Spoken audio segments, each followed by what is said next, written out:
Okay, so what we're doing here is we're stringing the, looping the string, running the string around with this coat hanger kind of needle thing that we devised.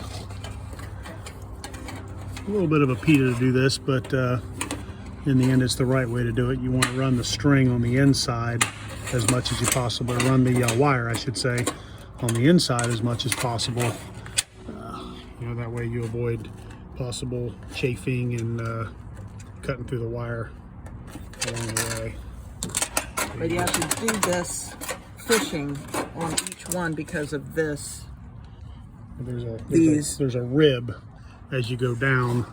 You see all these little ribs here, and you got to kind of go up and over these basically what are I-beams almost, and you got to kind of go up and over those to accomplish what we're trying to accomplish here. This is the tool. It's a loop here. That's just so that I don't stab myself, but I have it positioned where it'll go under and you grab, and this is for movement. So once you go under and under. Yes, I do have fish tape, but the last time I used fish tape was a pain in the butt doing this. All right, so now we're in the process of fishing the wire up past the loops, which can be a little bit of a pain because it's blind. You can't really see anything. You got to do everything by feel.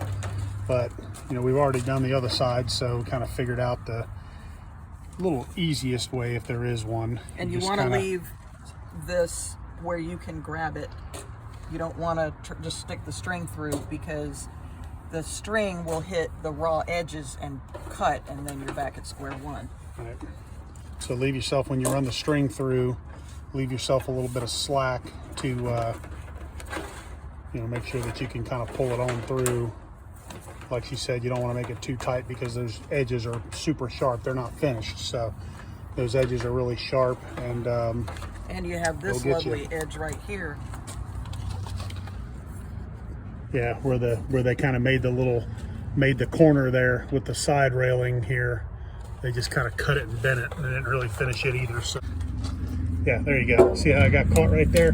That's why you want to be very careful. Take your time, and you know, don't snatch. If it gets snagged on something, you know, find out what it's snagged on and fix it. And yes, there's a lot of excess which can be drawn back up inside. Yes, so there'll be, you know, you definitely want to pull out too much wire rather than not enough, because like she said, you can always pull it back through the hole and kind of bundle it and zip tie it off or whatever. But you know, what you don't want to do is get to the end here, make a mistake on crimping or something along those lines, and have to, you know, cut a little off and start over. And then before long, you know, if you cut it just right to length, then you're kind of starting over with this whole process. So, you know, definitely give, you know, it's almost like a haircut, you know, if you're not quite sure, just take a little off at a time. You know, same deal here, just give yourself a couple extra feet, and like she said, you can always pull it through and zip tie it off, and, you know, nice and neatly out of the way. So you know, this is the wires run, and we're about to put the plugs on it, and then hopefully we'll be running some lights here in a few minutes.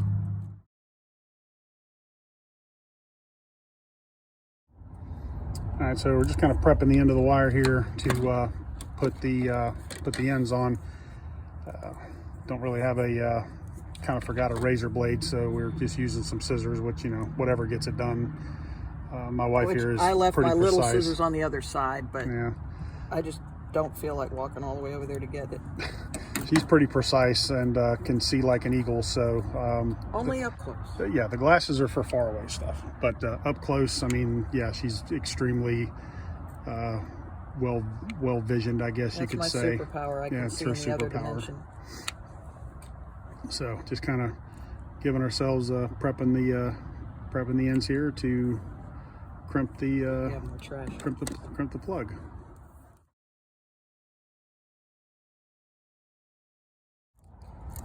So just prepping the ends here. When dealing with RGB lighting, sometimes one wire will be black or white. That is the positive. The colors of the wire: red, R, G, green, B, blue. Red, green, blue, RGB. These are negative. This is positive. I have no idea what she's talking about. I don't do electrical. That's why I keep her around for stuff like this. So whenever it's black in the place of this white, confuses people because they put negative here and positive here and fry the lights. It's not how it works. Yeah, so definitely understand exactly what you're working with here before you jump off into a project like this. And if you don't, you know, find a friend or somebody. I mean, I think everybody's got a friend that understands electrical really well. I mean, it's a really easy, fun project to do. It's just a little time consuming, but can be done. Did you get the little crimpers? Or you left them in the car? I didn't know we needed little crimpers. No, the little multi-tool. Did you bring it? No, you didn't tell me we needed it. Okay. All right. Go grab it. All right, so real quick, just want to show you, we're using these Deutsch connectors, they're called, which is what Bennington uses for stuff like this. You got to kind of wire them and pin them yourself, but again, we're gonna have a little video of that in a moment. Yeah, once you've got that piece. Just kind of showing you what we use, and this kit can be bought on Amazon. I think we paid like 20 bucks for it or something like that. It's not crazy expensive. I always think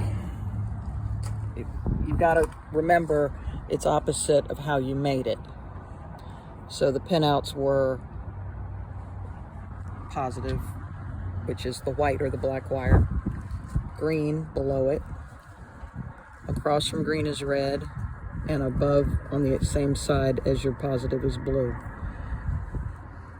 Because when where's my piece? Grab my piece.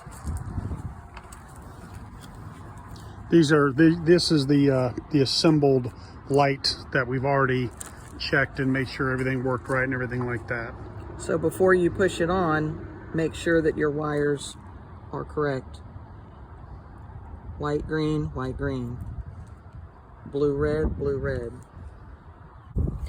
Now we're going to push these through. You push them through the rubber. If it gives you problems, just look in the hole for them to come through. There's a YouTube video to show you how to do it.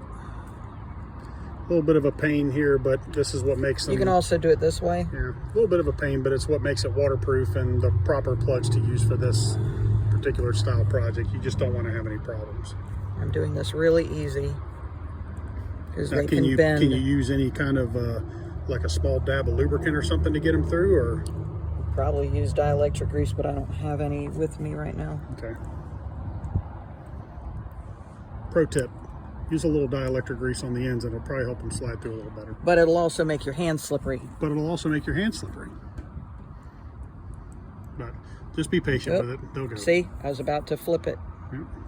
Pay close attention to what you're doing. So if you do that before you go to continue pushing, put it back up next to your tester. Make sure you've got it polarized properly. Sorry about the bad lighting here. It's sorry about the sun, but it is what it is. It's going in. It just takes a minute, especially doing 4 at a time. Just be patient with it. They'll go. I didn't want to crimp it back and have a whole bunch of wire exposed. But once they come in, you'll hear a click.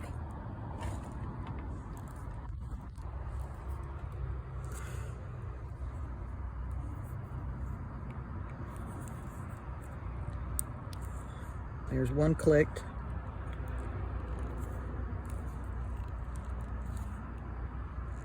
Another one clicked. Now I've got to get green and blue, which are twisting on themselves. And if you have to, yes, you may. Where are my scissors? You can cut a little bit back. I do have a piece of heat shrink on it to cover up if I did go too far. But trying to do this in the field,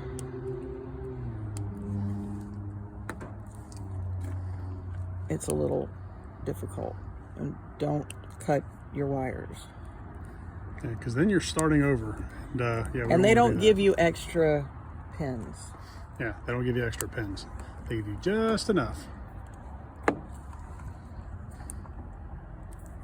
See, my blue wants to be aggravating.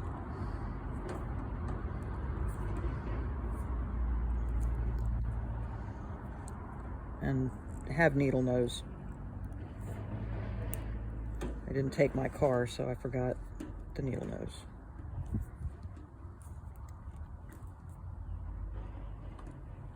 But you get the idea here. I mean, you just want to be patient with them, push them through. You hear Now them all four are clicked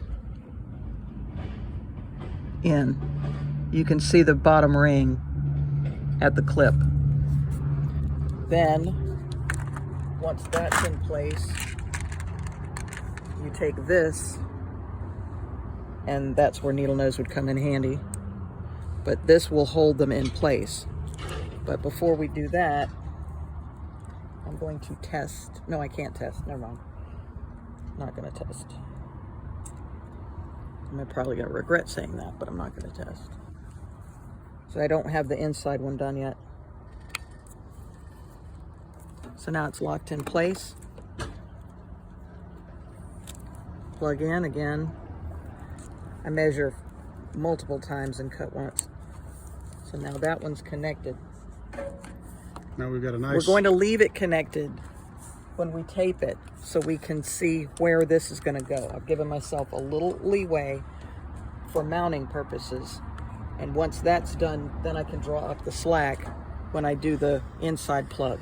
And we've got a nice, tight, watertight connection here that's going to, you know, not giving us any connectivity problems or anything like that. And the heat shrink will do this. Yeah, we'll put the heat shrink up there and shrink it up once we test everything and make sure everything is proper. When doing the male plug, you don't have to watch how much you strip,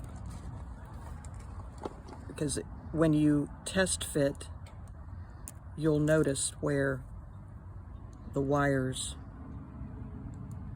are in respect to the crimp connection, and I'll show you that momentarily.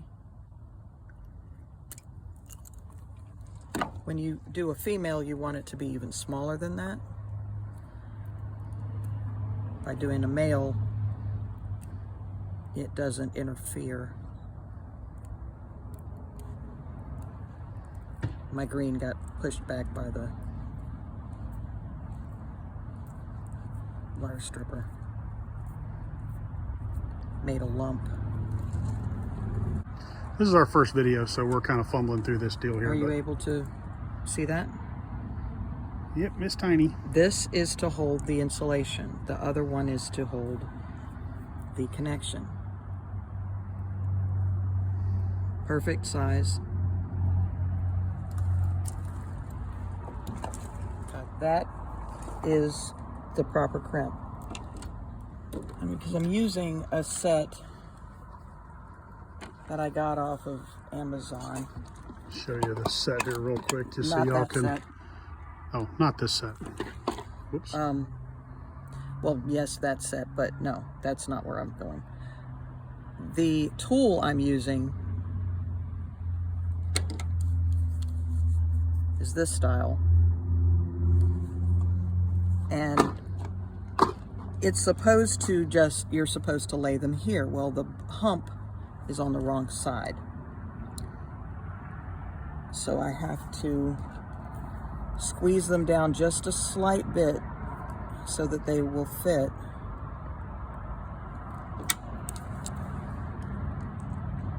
Lay it in the channel.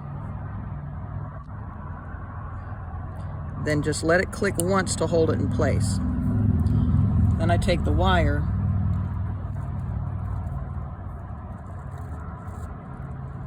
and I stick it in. A little awkward.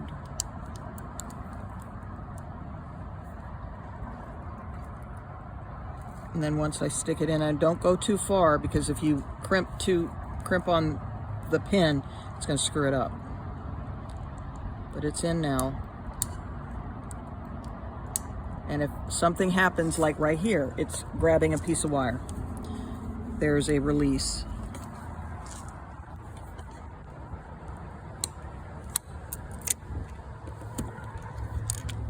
And as you noticed, it came off. So it's not messed up because I didn't crimp it all the way. Stick it back on.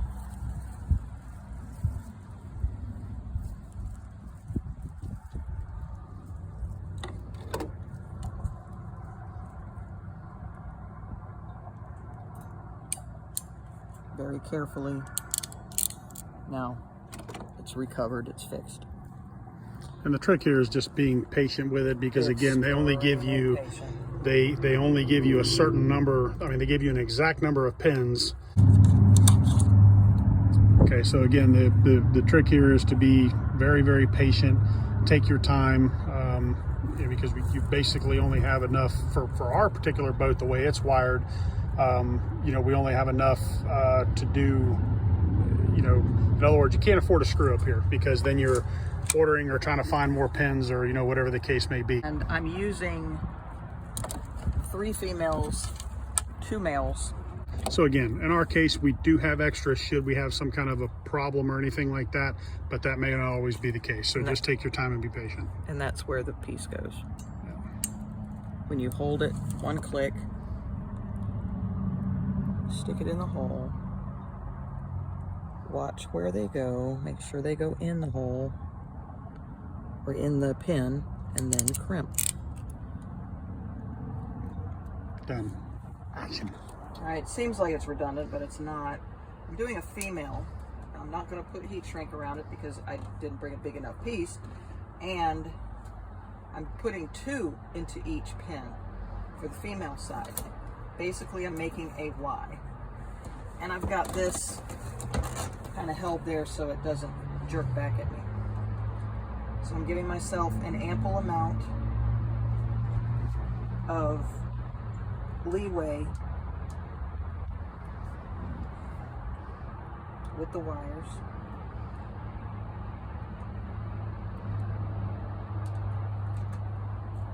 And it's the same as doing a female with a single wire, except you're going to have kind of a bigger piece. And the pin set I got was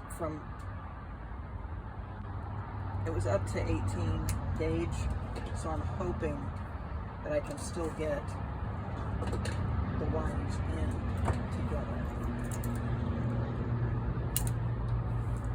together. That's usually the amount that you would do for a single female connector. So I'm going to make it a little bit longer. Sorry, a little bit longer on these, so I can twist them around.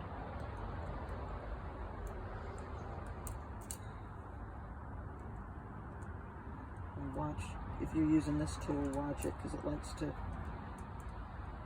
snag things.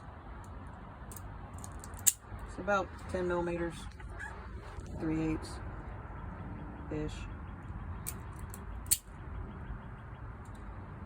And don't forget to sweep up your wire mess.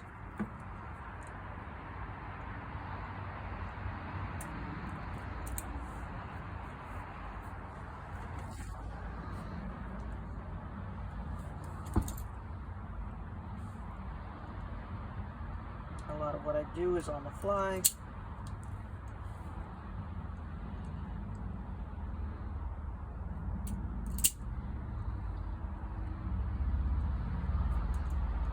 Find what looks on paper, what looks good on paper doesn't always look good in the field.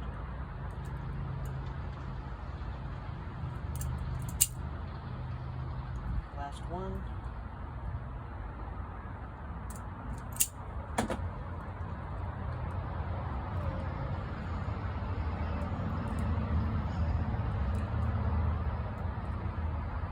Take the 2 whites.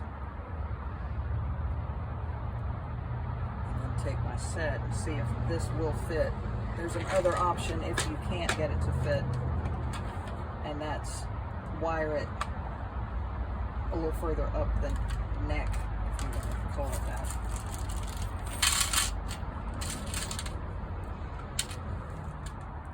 And these are what the female ones look like. This is why you don't want the wire to be too far. You didn't really show us what it looked like here. Let's slow down a little bit there, Speedy. Okay. So if your wire's too long, it's gonna get involved with your pin. So watch how far it is. Our whites came apart.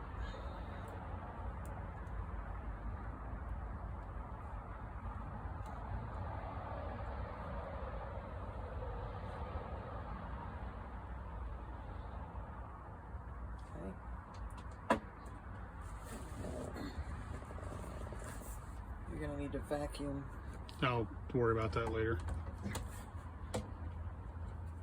Yeah, I don't have something to catch the That's fine. wire parts.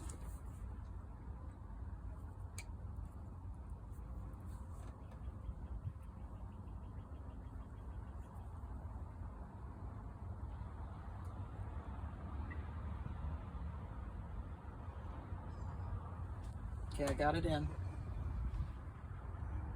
Okay. I'm going to use these not to cut, but just to squeeze together on the wire,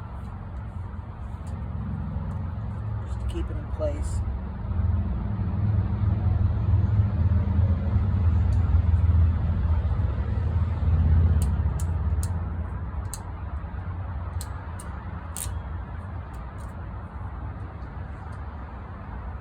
There's the crimp. Then I'll do this 3 more times. Once you've got them in, they look like that. And you might have one that wants to come in, but that's no big deal because this goes right here. And then you snap it in. And there's your Y. It Y's out one side to the other. Go ahead and turn on the battery. Alright. Cup holder shows you the color. Speaker shows you the color. Light 1 and light 2. It's blue right now. Did you press it twice? There's red. Leave it be. Now it's yellow. Okay, now it's going through the things fast. But I don't see it going through those fast. Or did you touch it again? Because it's green now. Yeah, it's just color changing. Now it'll probably be too fast.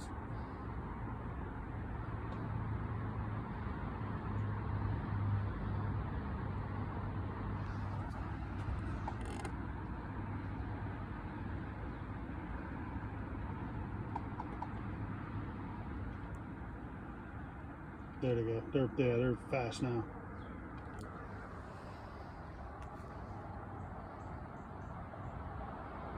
And you see that they're synced up to the speaker that I'm on.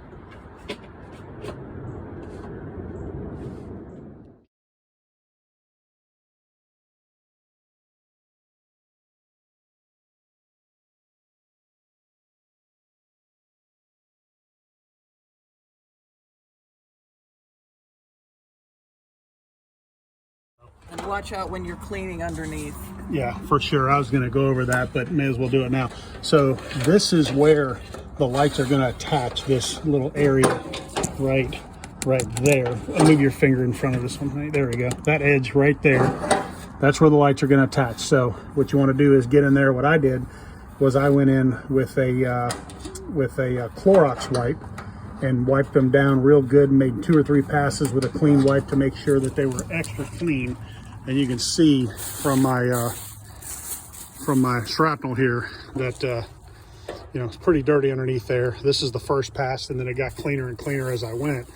And then before we attach the lights themselves, we'll go over with I've got some rubbing alcohol and a microfiber cloth that I'll get in there with and clean the surface real good. 3M 2-sided tape is fantastic stuff. It'll stick to just about anything that's clean, but it does have to be clean.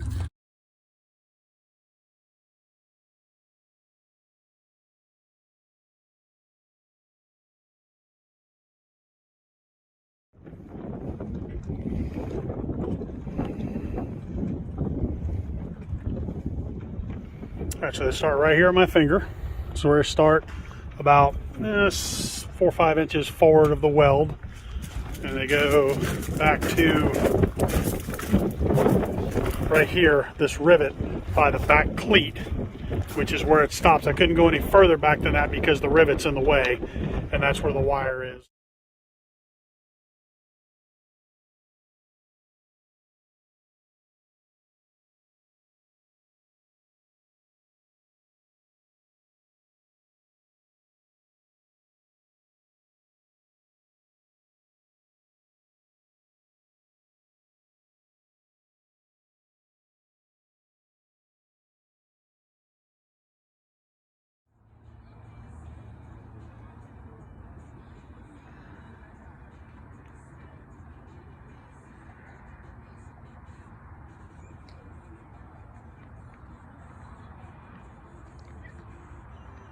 We'll shut the radio off. The shade is a slight bit different, but it's because of the strips here are 50/50 LEDs. I'm not sure what they use originally, but they are still synced. Purple is purple, white is white, etc., etc.